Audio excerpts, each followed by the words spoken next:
ನೋಡು ಆದ್ರೆ ಮಾಡುವ.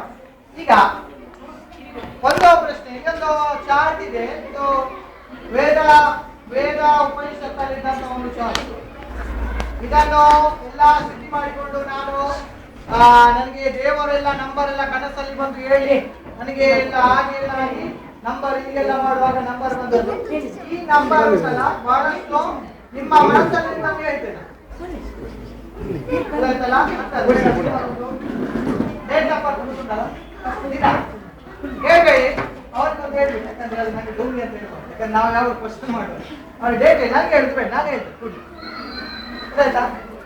ನನಗೆ ಹೇಳ್ಬೇಡಿ, ನಂಗೆ ಗೊತ್ತಿಲ್ಲ. ಯಾಕಂದ್ರೆ ನಾವು ಯಾವಾಗಲೂ ಡೌಟ್ ಅಲ್ಲೇ ನೋಡುವವರು. ನನ್ನ ವ್ಯಕ್ತಿತ್ವ ಹಾಗೆ ಆಗಿದೆ, ಹೀಗೆ ಬಂದು ಎಲ್ಲ ಡೌಟ್ ಅಲ್ಲೇ ನೋಡ್ತಾ ಇತ್ತು. ಸೊ ಯಾಕಂದ್ರೆ ನಾವು ಕೆಲವರು ನೋಡಿ ಈಗ ಹೇಳ್ತಾರೆ ಟೈಮ್ ವೇಸ್ಟ್ ಮಾಡ್ತಾರೆ. ನೀವು ಹೇಳಿದ ನಂಬರ್ ನೀವು ಮಾತಾಡಿಲ್ಲ, ಇದರಲ್ಲಿ ಉಂಟಾ ಇದರಲ್ಲಿ ನಿಮ್ಮ ನಂಬರ್ ಉಂಟಾ? ಇದು 1 2 3 ಇಂದಲೇ ಸ್ಟಾರ್ಟ್ ಆಗಿದೆ. ನೋಡು ಒಂದು ಇದರಲ್ಲಿ ಉಂಟು ಸರ್, ಇದರಲ್ಲಿ ಉಂಟಾ?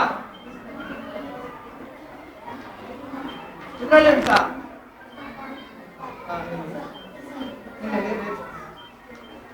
ಇದರಲ್ಲಿ ಉಂಟಾ? ಹೇಳಿ, ಇದರಲ್ಲಿ ಉಂಟಾ?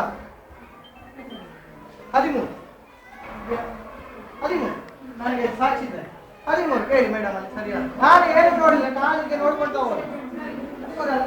ಯಾರು ಯಾವ ನಂಬರ್ ಹೇಳಿದ್ರು ನನಗೆ ಹೇಳಲಿಕ್ಕೆ ಆಗ್ತದೆ. ಸರಿಯಲ್ಲ? ಯಾವ ನಂಬರ್ ನಿಮ್ಮ ಮನಸ್ಸಲ್ಲಿಯೋ ಅನಿಸಿದ್ರೆ ಆಗ್ತದೆ. ಅಲ್ಲ ಬೇರೆ ಇನ್ನು ನಾನು ಅವರ ನಂಬರ್ ನೋಡಿ ಇನ್ನು ನಾನು ಭವಿಷ್ಯ ಹೀಗಿದೆ, ಹೀಗೆ ಸಮಸ್ಯೆ ಆಗ್ತದೆ, ಅದನ್ನೇ ಓಲ್ಡ್ ರೀಡಿಂಗ್ ಅಂತ ನಾವು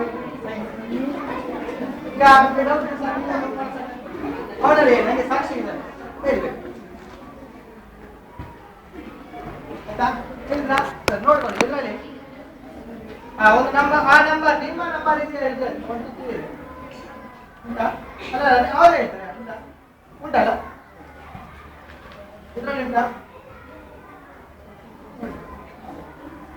ಸರ್ ಇದರಲ್ಲಿ ಉಂಟಾ?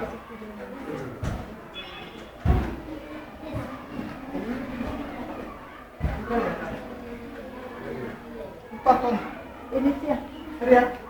ನಾನು ನೋಡ್ಲಿ 21 ಇದನ್ನು ನಿಮ್ಗಾಗುತ್ತೆ. ನನಗೆ ವೇದದಿಂದ ಕೊಟ್ಟದ್ದು, ನಾನು ಇದನ್ನು ಖಂಡಿತವಾಗಿ ನಿಮಗೆ ಹೇಳುದು. ಆದ್ರೆ ನಾನೊಬ್ಬ ಸಾಮಾನ್ಯ, ನನಗೆ ಮಾಡ್ಲಿಕ್ಕೆ ಸಾಧ್ಯ. ವೇದವರೆಗೂ ನಾನು ಜಾತಕ ಬರೀತೇನೆ.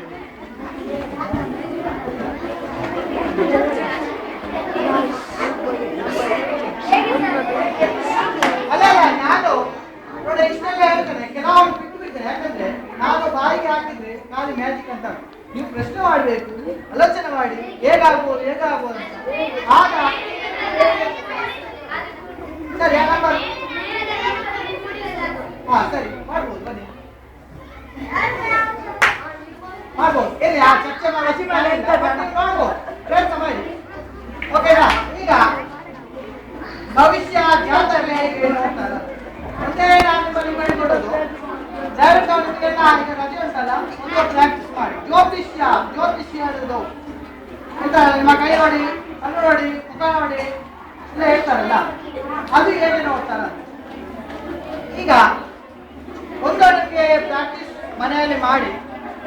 ಯಾರು ಉದಯವಾಣಿ, ವಿಜಯ ಕರ್ನಾಟಕ ಅದನ್ನೆಲ್ಲ ಪೇಪರ್ ಬರ್ತದೆ.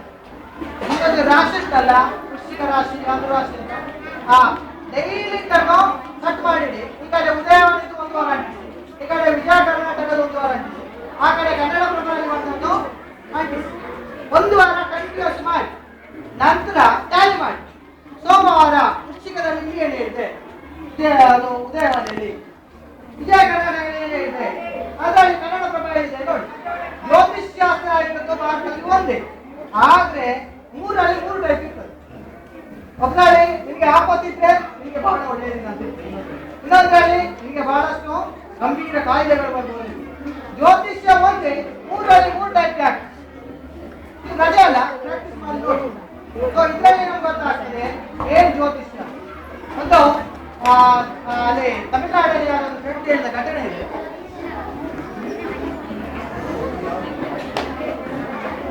ತಮಿಳುನಾಡಲ್ಲಿ ಗಿರಿಶಾಸ್ತ್ರ ಇತ್ತಲ್ಲ, ಗಿರಿಶಾಸ್ತ್ರ ಗಿಳಿ ಶಾಸ್ತ್ರದಲ್ಲಿ ಒಂದು ಗಿಳಿಯನ್ನು ಅವರು ನನಗೆ ಹೇಳಿದ ಕತೆ ತಮಾಷೆಯಾಗಿ ಅವರು ಹೇಳ್ತಾರೆ. ಗಿಳಿ ಶಾಸ್ತ್ರ ಹೇಳೋದು ಹೊರಗಿದ್ದ, ಅವನೇನ್ ಮಾಡ್ತಾರೆ, ಗಿಳಿ ಬಂದು ತೆಗಿತದಲ್ವಾ, ನೋಡಿದ್ರೆ ಗಿಳಿ ಶಾಸ್ತ್ರ ಬಹಳ ಬೇಸರ ಪಾಪ. ಅವರು ನಮ್ಮ ಭವಿಷ್ಯ ಹೇಳ್ತಾರೆ ಕೋಟಿ ಕೋಟಿ, ಅವ್ರು ಮಾತ್ರ ಇವತ್ತು ಕೂಡ ಫುಟ್ಪಾತಲ್ಲೇ ಇದ್ದಾರೆ ಅಲ್ವಾ, ಶಿಕ್ಷಕರಾಗಿ ಬಿಡ್ತಾರೆ, ಅವರ ಭವಿಷ್ಯ ಬಿಡಿ. ಅವರು ಗಿಳಿಯನ್ನು ಒಳಗಿರ್ತಾನೆ. ಇವರು ಈ ಶಾಸ್ತ್ರ ಇನ್ನೊಬ್ಬ ಒಬ್ಬರಿದ್ದ, ಅವನಲ್ಲಿ ಹೇಳಿದ್ರಂತೆ ಇನ್ನೊಮ್ಮೆ ಅದರಿಂದ ಅಂಗಡಿಯಿಂದ ಒಂದು 50 ರೂಪಾಯಿ ಕೊಡ್ತಾನೆ, ನನಗೊಂದು ಸಾಮಾನು ತರ್ಬೋದಾ ಅಂತ ಹೇಳಿ ಹೋಗಿ. ಹಾಗೆ ಹೇಳಿದ, ಇವ ಸಾಮಾನು ನನಗೆ ಹಣ ಬೇಕು ಅಂತ ಬೇಕಾದ್ರೆ ಸಾಮಾನು ತರ್ಬೋದ ಹೋಗುವ ಕೂಡಲೇ ಇವರು ಒಳಗಿರುವ ಗಿಳಿಯನ್ನು ಚೇಂಜ್ ಮಾಡಿ, ಅವರ ಗಿಳಿಲ್ಲ ಈಗ ಇನ್ನೊಂದು ಗಿಳಿ ತಂದಿದ್ರು ಅದೊಳಗಾಗಿ ಮತ್ತೆ ವಾಪಸ್ ಬಂದು ಇನ್ನು ಗಿಳಿ ಚೇಂಜ್ ಆಗಿದೆ. ಅರ್ಧ ಗಂಟೆ ಒಳಗೆ, ಅರ್ಧ ಗಂಟೆ ನಂತರ ವಾಪಸ್ ಬೇರೆಯವರು ಕರ್ಕೊಂಡು ಬೇರೆಯವರು ಹೋಗ್ತಾರೆ, ಒಂದೇ ಟೀಮ್ ಅವರು ಐಡಿಯಾ ಮಾಡಿ ಹೋಗುವಾಗ ವಾಪಸ್ ಬಿಟ್ಟ ಗಿಳಿ ಕೂಡಲೇ ಅರಿಯೋದು. ಯಾಕೆ ಅರಿಯೋದು? ಅದು ಅವರು ಹಾಕಿ ಅವರ ಗಿಳಿ ಅಂದ್ರೆ ಗಿಳಿ ದೇವರಿಂದ ಬಂದಲ್ಲ, ಈಗ ಪ್ರಾಕ್ಟೀಸ್ ಗೊತ್ತಾಯ್ತಲ್ಲ. ಹಾಗೆ ಗಿಳಿ ಅನ್ನೋದು ತೆಗೆದುಂಟಲ್ಲ, ಅದೊಂದು ಪ್ರಾಕ್ಟೀಸ್ ಕೊಡಿ, ಯಾವ್ದಾದ್ರು ಒಂದು ತೆಗಿ ಅಂತ. ಅದನ್ನು ಏನೇನು ಓದ್ತಾನೆ ಅವ, 2ನೇ 3ನೇ ಕ್ಲಾಸ್ ಇರ್ತಾನೆ, ಕನ್ನಡ ಓದಲಿಕ್ಕೆ ಬಂದವ ನಿಮ್ಮ ಭವಿಷ್ಯವನ್ನು ಹೇಳಿ. ಸೊ ಇದು ತೀರಾ ಡೋಂಗಿಗಳು. ಈಗ